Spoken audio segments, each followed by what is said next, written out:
तपाईहरुले नयाँ हो कि पुरानो भनेर छुट्टाउनै नसक्ने खालको क्याननको 80D विथ 18-135mm को लेन्स हामीसँग आइसकेको छ। अब यो क्यामेराको शटर काउन्टको बारेमा पहिले कुरा गर्दिम। यसको शटर काउन्ट जस्ट 5200 छ। यति शटर काउन्ट भनेको एकदमै नै थोरै हो। क्यामेराको कन्डिसनहरु तपाई आफ्नै आँखाले हेर्न सक्नुहुन्छ।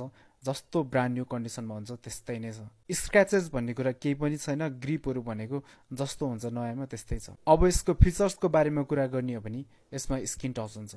अब स्क्रिन टच भएपछि तपाईहरुलाई सेटिङ मिलाउनदेखि लिएर टच गर्नलाई एकदमै नै सजिलो हुन्छ। अब अर्को भनेको चाहिँ यसमा वाइफाई हुन्छ। वाइफाई भएपछि तपाईहरुलाई फाइल फोटोहरु ट्रान्सफर गर्न चाहिँ एकदमै नै सजिलो हुन्छ।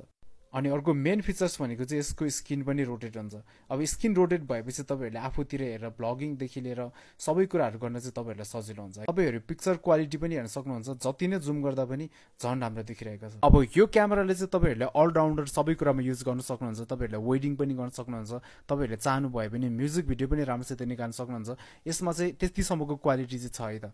यदि तपाईहरुलाई यो बेस्ट कन्डिसनको क्यामेरा चाहिँ आफ्नो बनाउन मन छ भने हाम्रो बायोमा नम्बर छ। तपाईहरु डाइरेक्टली कल पनि गर्न सक्नुहुन्छ कि त व्हाट्सएपमा मेसेज पनि गर्न सक्नुहुन्छ। अब त्यसको साथसाथै तपाईहरुले कुनै आफ्नो क्यामेरासित एक्सचेन्ज गर्न मन छ, तपाईको क्यामेरा बेच्न मन छ भने पनि हामीलाई सम्झिन सक्नुहुन्छ। Thank you.